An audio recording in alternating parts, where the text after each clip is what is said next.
I arranged the dinner rolls in their basket for the third time, trying to keep my hands busy while my sister Emma held court at the head of the table. She'd insisted on hosting Thanksgiving this year at her new house in the suburbs, a 4-bedroom colonial that she reminded everyone had cost $750,000. And of course the kitchen renovation alone was $90,000, Emma was saying to Aunt Linda, gesturing at the marble countertops.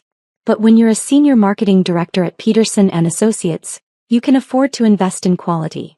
I set the basket down and returned to the kitchen for the green beans. Through the doorway I could see the entire family gathered in the dining room. Mom and Dad sat on either side of Emma, both beaming with pride. My brother Marcus was there with his wife Jennifer, and Uncle Tom had driven in from Connecticut with Aunt Linda and their 2 kids. "Maya, honey, can you bring the gravy boat too?" Mom called out. "Sure, Mom." I found the gravy boat in the cabinet where Emma had directed me earlier.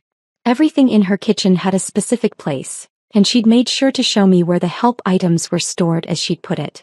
Never mind that I'd offered to help cook because I'd arrived early, or that I'd spent the last 2 hours prepping side dishes while Emma got ready upstairs. When I returned to the dining room, Emma was showing Aunt Linda something on her phone. "This was our corporate retreat in Aspen last month. That's our CEO Richard Chin. He personally invited me to join the executive strategy team." "That's wonderful, Emma," Aunt Linda said. "You've done so well for yourself." "Well, someone in this family had to be ambitious," Emma said, her eyes flicking toward me as I set down the gravy boat. I took my seat at the far end of the table, next to my teenage cousin Sophie, who was absorbed in her phone. The kids' end of the table, even though I was 28 years old. Dad cleared his throat. "Before we eat, I want to say how grateful I am to have all my children here. Marcus doing great things in accounting. Emma, absolutely killing it in the corporate world." He paused and I could feel what was coming. "And Maya working hard at, what was it again, honey?" "The logistics center." "A warehouse," Emma supplied helpfully. "Maya works at a warehouse." "I work in supply chain operations," I said quietly. "That's what I said. A warehouse." Emma smiled sweetly. "Nothing wrong with honest work, Maya. Not everyone can be a corporate high flyer." Mom reached over and patted my hand. "Your father and I are just glad you're employed, sweetie. After you dropped out of college, we worried you'd never find your footing." I hadn't dropped out. I'd left Stanford after my sophomore year because I'd already secured $15 million in venture capital funding for the logistics software I'd been developing. But I'd never corrected the narrative my family had constructed. It had been easier at first to let them think what they wanted while I focused on building my company. That was 6 years ago. "So, Maya," Uncle Tom said, clearly trying to be kind, "are there opportunities for advancement at your warehouse?" "The company is doing well," I said. That's good. Steady work is important." He turned to Marcus. "Now, Marcus, tell me about this promotion you mentioned." As Marcus launched into a detailed description of his new role as senior accountant, I felt my phone buzz in my pocket. I ignored it. The phone buzzed again. And again. Emma noticed. "Maya, if you need to check your phone, you can step away from the table. I know some workplaces require even warehouse workers to be on call during holidays." "I'm fine," I said. "No, really, go ahead. We understand that your job might need you." Emma's voice dripped with false sympathy.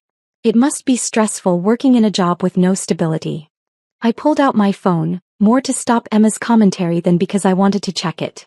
The screen was filled with notifications. Text messages, emails, Twitter mentions, LinkedIn messages. All time-stamped within the last 3 minutes. "My PR director, Sarah. It's live. Forbes just published. Phone is exploding. My CFO, James. Forbes article is up. This is incredible. Already 50K shares. My best friend from college, Emmy. You're on Forbes. Calling you now."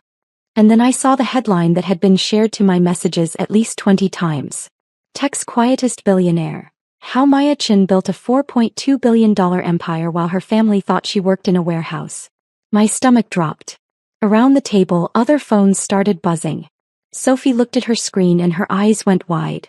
Marcus frowned at his phone, then looked up at me with confusion. Aunt Linda gasped. "What is it?" Emma asked, annoyed at the disruption to her carefully planned dinner. Sophie turned her phone around, showing the table. "It's Maya. She's on Forbes." "What?" Emma laughed. "That's ridiculous. Maya doesn't." Emma. Dad's voice was strange. He was staring at his phone, his face pale. It's real. There's a full interview. Photos. Everything. Mom grabbed Dad's phone. Her hand went to her mouth. The article had been scheduled to go live at 3 p.m. Eastern, during Forbes' peak traffic window. I'd been dreading this moment for weeks, ever since I'd finally agreed to do the interview. For 6 years I'd maintained almost complete anonymity. I used a holding company structure. I never did press. I let my executive team take credit publicly while I ran operations behind the scenes. I'd built Titan Logistics from my dorm room into the world's most valuable supply chain technology company, and almost no one knew I existed. But Forbes had been persistent. They'd wanted to do a feature on young billionaires, and they'd somehow tracked me down through SEC filings. My board had convinced me it was time. Time to step out of the shadows. Time to own my success publicly. I just hadn't expected it to go live during Thanksgiving dinner. This has to be fake, Emma said, but her voice wavered. She was scrolling frantically on her own phone now. Maya, what is this? Some kind of joke. Let me see. Marcus leaned over to look at Dad's phone. He read aloud. Maya Chin, 28, is the founder and CEO of Titan Logistics, the supply chain technology company that revolutionized global shipping operations. With a current valuation of $4.2 billion and Chin owning 65% of shares, she is officially the youngest self-made female billionaire in technology. The dining room was silent except for the sound of Marcus' voice and the continued buzzing of phones. It goes on, Marcus said. Chin, who left Stanford University in her sophomore year to pursue her business full-time, has kept an extraordinarily low profile. While her company's software powers logistics for 90% of Fortune 500 companies, Chin herself has remained virtually unknown outside of tech investment circles. Emma snatched the phone from Dad's hands.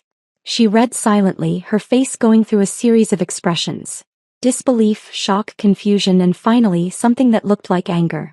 You've been lying to us, she said. I never lied, I replied calmly. I do work in supply chain operations. That's an accurate description of my job. But you said we thought, Mom was stammering. Maya, we thought you worked in a warehouse. Like moving boxes. I never said that. You assumed it. You let us believe it. Emma's voice was rising now. All this time you've been, what, laughing at us? Pretending to be poor while you're a billionaire. I wasn't pretending anything. I just didn't correct your assumptions. Uncle Tom was reading from his own phone now. It says here you've donated over $300 million to educational charities. Maya, is this true? Before I could answer, the doorbell rang. Emma looked toward the front door, confused. I'm not expecting anyone. The doorbell rang again, more insistently. I'll get it, Marcus said, standing up. We all heard the door open and then Marcus' surprised voice. Can I help you? We're looking for Maya Chin.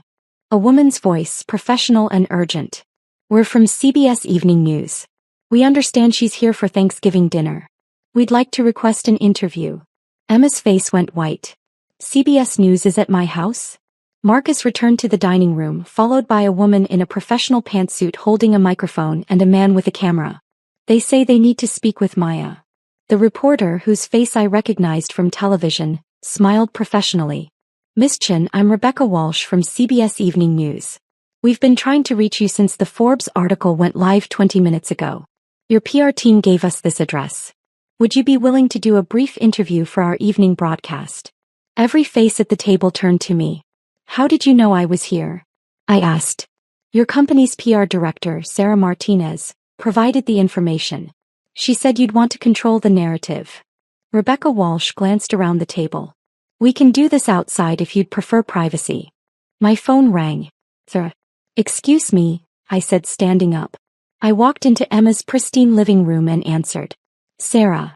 Maya, I'm so sorry. I had to give them the address.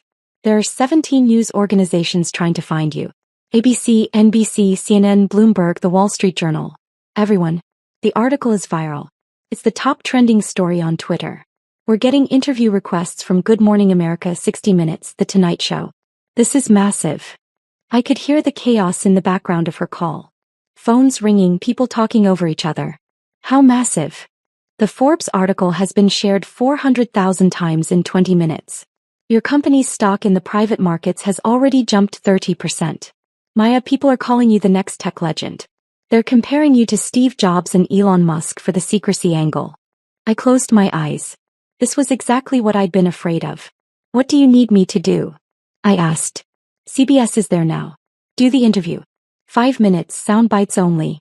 We need you to look confident and in control. Then I'll send a car to take you to our Manhattan office. We've set up a proper studio for a longer Forbes video interview. After that, you're scheduled for Bloomberg at 6 and we have CNN at 8. Sarah, it's Thanksgiving. I know.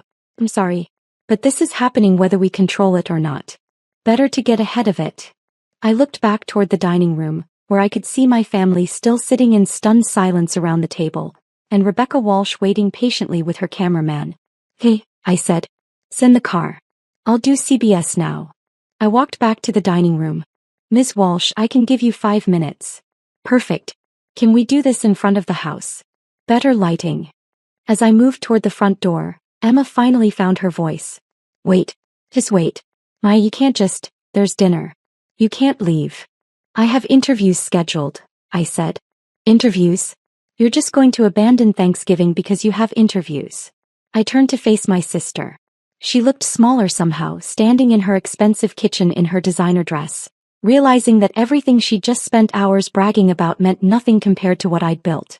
Emma, I have CBS News, Bloomberg and CNN waiting for me in Manhattan. I have Good Morning America requesting a studio appearance tomorrow. I have the Wall Street Journal asking for an exclusive. Yes, I'm going to do the interviews. Mom stood up.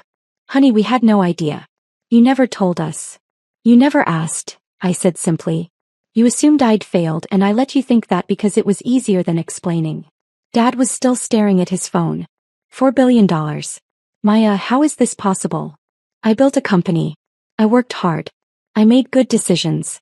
The same way anyone builds wealth. But you dropped out of college. I left Stanford because I had $15 million in venture capital funding and a product that needed to get to market. Staying in school would have meant giving up the opportunity. Marcus was reading more from his phone. It says you started coding when you were 12. That you taught yourself machine learning algorithms. Maya, we had no idea you were into any of that. You never noticed, I said. I was teaching myself Python in my bedroom while you were all downstairs watching TV. I was building apps while you were at football practice. I was working on my business plan while you were at prom. None of you ever asked what I was doing. The cameraman from CBS was setting up his equipment in the foyer. Rebecca Walsh was checking her microphone. We're ready, Miss Chen, she said. I started toward the door. Maya, please. Mom's voice cracked. Don't leave like this. Stay for dinner. We can talk about all of this. I paused at the threshold. I've spent 6 years sitting at the kids' end of the table, listening to everyone else's accomplishments, never saying anything about mine. I think I'm done with that now. We didn't know, Emma whispered. You didn't want to know, I corrected. There's a difference. I stepped outside into the cold November air. Rebecca Walsh positioned me on Emma's front lawn, with the colonial house visible in the background. The cameraman adjusted his equipment. We're live in 30 seconds, Rebecca said. He turned to me. Miss Chen, I'm going to ask you some basic questions about the Forbes article and your company. Just relax and be yourself. Through the front window I could see my family gathering to watch. Emma's face was pressed against the glass. In 3, 2, 1. The cameraman pointed at Rebecca. This is Rebecca Walsh reporting live from suburban Connecticut, where we've just caught up with Maya Chen, the subject of today's explosive Forbes article about the tech industry's quietest billionaire. Miss Chen, you've managed to build a $4 billion company while maintaining almost complete anonymity. Why the secrecy? I prefer to let my work speak for itself, I said. Titan Logistics is about solving problems in global supply chain management. The focus should be on the technology and the value we provide to clients, not on me personally. But Forbes is calling you the youngest self-made female billionaire in tech. That's a significant achievement. Why hide it? I wasn't hiding it. I just wasn't publicizing it. There's a difference between privacy and secrecy. Your family was gathered here for Thanksgiving dinner when the article went live. Is it true they didn't know about your success? I hesitated for just a moment. My family and I have different definitions of success. That's been a source of misunderstanding. The article mentions you left Stanford to pursue your business. That's a risky move. What gave you the confidence to do that? I had a product that solved a real problem. I had secured significant funding from investors who believed in the vision. At that point, staying in school was the riskier move. Rebecca smiled. What would you say to young women who are considering entrepreneurship but are afraid to take the leap? Build something that matters. Solve a real problem. And don't wait for permission or validation from anyone. If you know you're capable, prove it through your work. Strong words from one of tech's newest billionaire CEOs. Maya Chin, thank you for your time. Thank you. The cameraman lowered his camera. We're clear. Rebecca Walsh pulled out a business card. Miss Chin, I'd love to do a longer feature piece. Your story is fascinating. Please have your PR team contact me. I will. A black car pulled up to the curb. My ride to Manhattan had arrived right on schedule. I walked toward the car and the driver opened the door for me. Before I got in, I looked back at Emma's house. The entire family was still standing at the window watching. Mom was crying. Dad looked shell-shocked. Emma's expression was unreadable. My phone buzzed. A text from Marcus. We're proud of you. We're sorry we didn't see it. Another text, this one from Emma. I don't understand why you let us treat you like that. I typed back. I wanted to see if any of you would value me for something other than status and money. You all failed. I got into the car. Manhattan office, Ms. Chin? The driver asked. Yes, please. As we pulled away from the suburban street, my phone continued to explode with notifications. Interview requests, congratulations from colleagues, messages from old friends I hadn't spoken to in years. The Forbes article had been shared over 1 million times now. My face was on the homepage of every major news website. Sarah called again. Maya, this is incredible. We're getting acquisition offers. Google, Amazon, Microsoft, they all want to talk. The valuation is already up to $5 billion based on private market trading. I'm not selling, I said. I know. But this is good leverage for our Series D funding round. We can probably raise at a $10 billion valuation now. My phone buzzed with an incoming call. I let it go to voicemail. Another call. Voicemail. Emma. Voicemail. A text from Emma. Please call me back. We need to talk. I'm sorry. I stared at the message for a long moment, then put my phone on silent. The car merged onto the highway toward Manhattan. Through the window, I watched Connecticut suburbs give way to the approaching skyline of the city. Somewhere in one of those towers, my company occupied 14 floors. 700 employees working on technology that powered global commerce. A business I'd built from nothing while my family assumed I was packing boxes in a warehouse. My phone lit up with a call from a number I didn't recognize. I answered it, expecting another journalist. Maya Chin. A man's voice, professional and warm. Yes. This is David Chin from the Stanford Alumni Association. We've just seen the Forbes article. On behalf of the university, I want to congratulate you on your extraordinary success.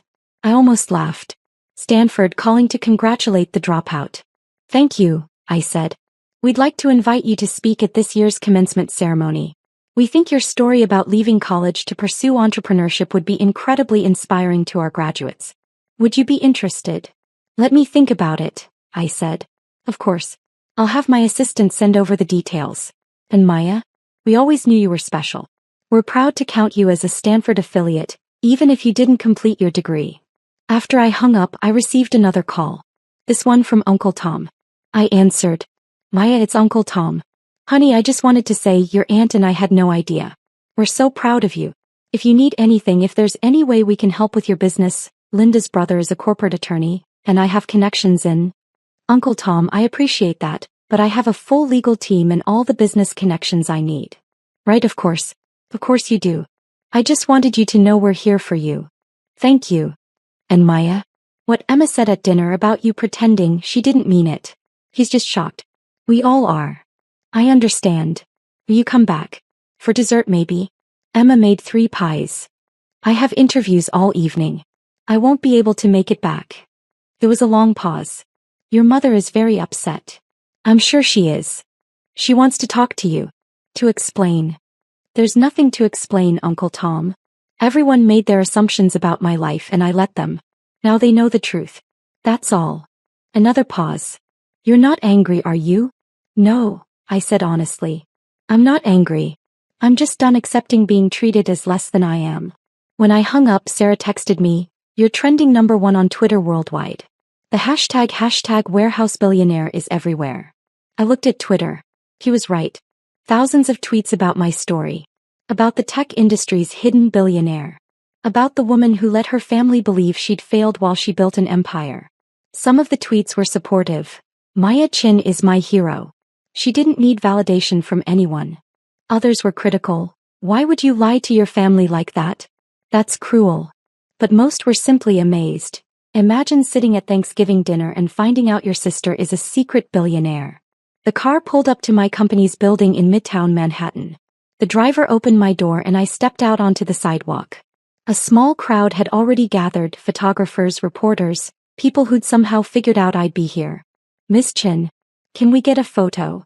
Miss Chin, how does it feel to be publicly recognized? Miss Chin, will you reconcile with your family? My head of security, Raphael, met me at the entrance. We've cleared a path to the elevators. Stay close to me. We pushed through the crowd and into the building's lobby. The security team had blocked off the main elevator bank, giving us private access to the executive floors. Sarah's waiting for you in the 14th floor conference room, Raphael said as we rode up. Bloomberg's crew is setting up in conference room A. CNN will be in conference room B. Forbes' video team is in your office.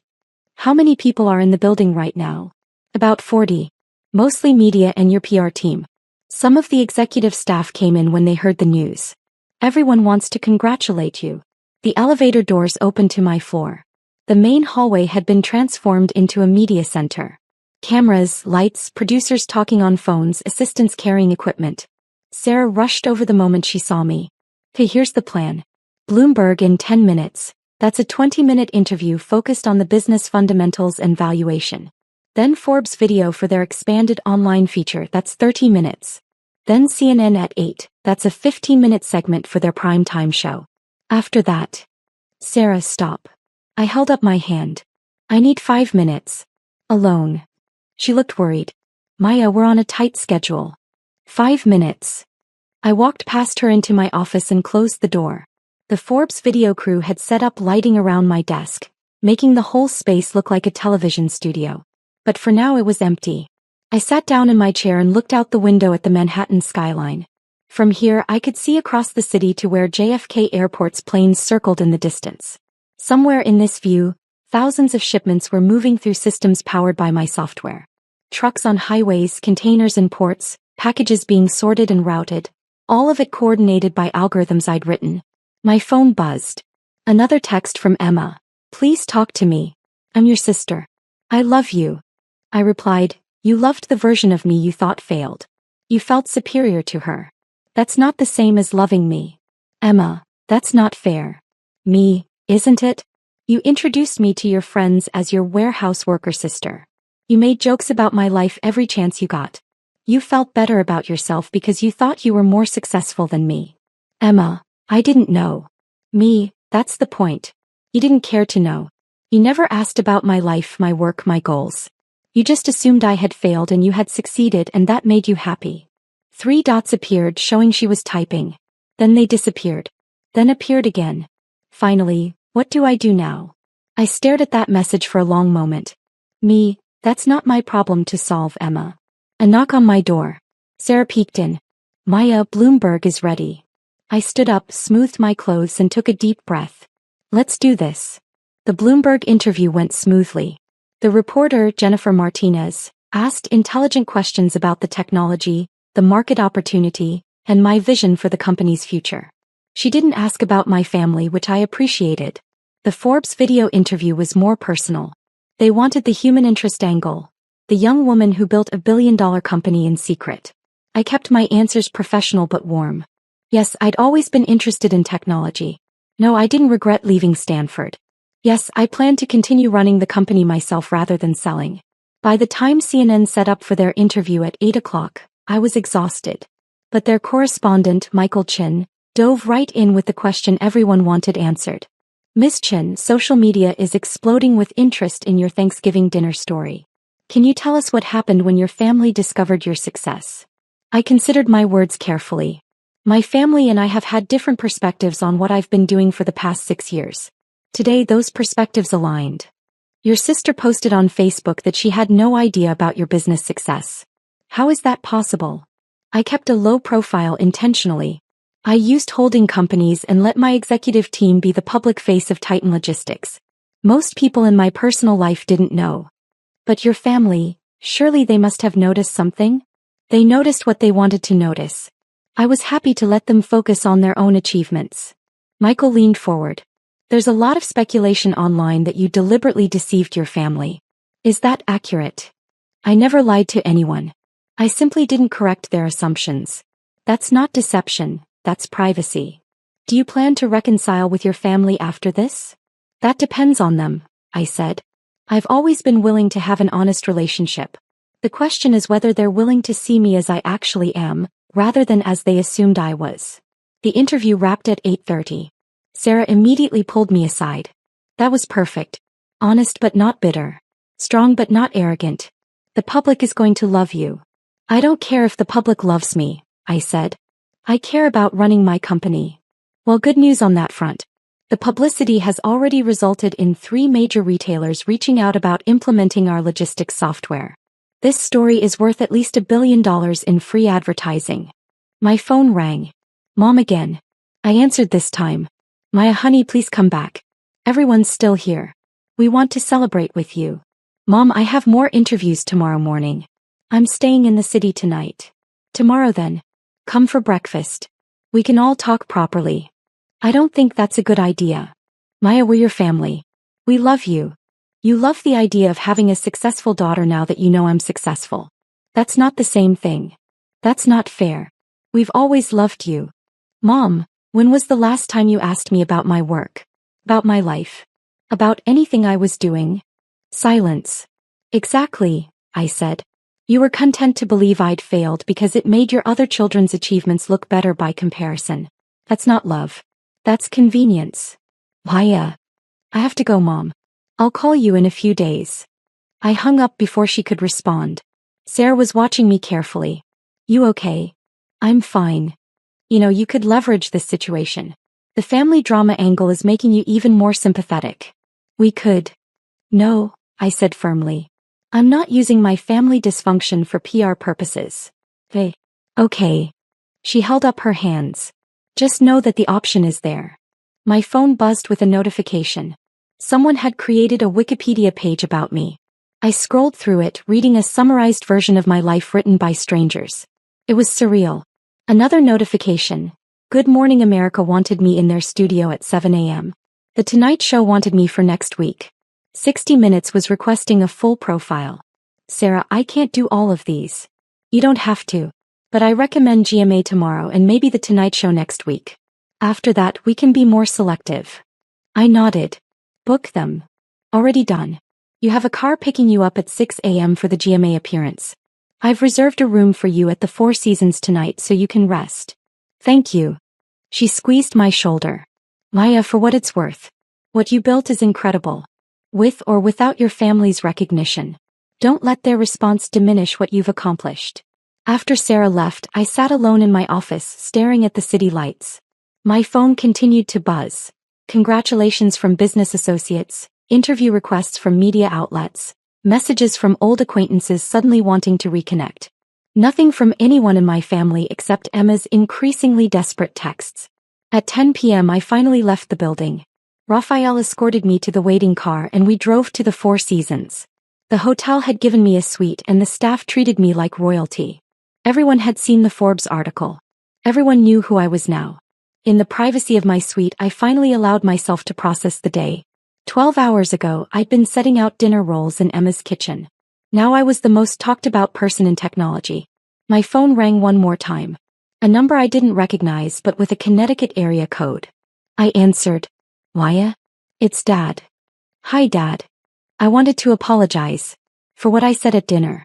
For all of it. I waited. I had no idea what you'd built. No idea how hard you'd been working. I'm sorry I didn't see it. You didn't want to see it, I said quietly. It was easier to believe I'd failed. That's not true. Isn't it? Tell me honestly, Dad. When you thought I worked in a warehouse, did it make you feel better about Marcus and Emma? Did it make their accomplishments seem more impressive by comparison? The silence stretched long enough to be my answer. I thought so, I said. Maya, you're my daughter. I love you. I know you do, Dad. But love isn't enough when it comes with conditions. You loved me as long as I fit into the role you expected. The moment I didn't, you wrote me off. We didn't write you off. You absolutely did. You introduced me to your colleagues as the family failure. You apologized to relatives for my lack of ambition. You told me you were just glad I was employed. That's not unconditional love, Dad. That's tolerance. I don't know what you want me to say. I don't want you to say anything. I want you to think about why it took a Forbes article for you to respect me. I hung up and turned off my phone. The suite was quiet. Through the window, Manhattan glittered with a million lights. Somewhere in this city, my company was running operations that spanned the globe. Somewhere, Emma was probably still reading articles about me, trying to reconcile the sister she thought she knew with the billionaire I actually was. Somewhere, my parents were explaining to relatives how they'd somehow missed that their daughter had built an empire. And somewhere, a younger version of me was sitting in a dorm room at Stanford, writing code at 2 a.m, dreaming of exactly this moment. I'd gotten everything I wanted. The company, the success, the validation. What I hadn't expected was how lonely it would feel. But as I climbed into bed that night, I realized something. I'd rather be lonely and respected than surrounded by people who only valued me for being less than I was. The turkey had indeed gone cold. But I wasn't hungry anymore anyway.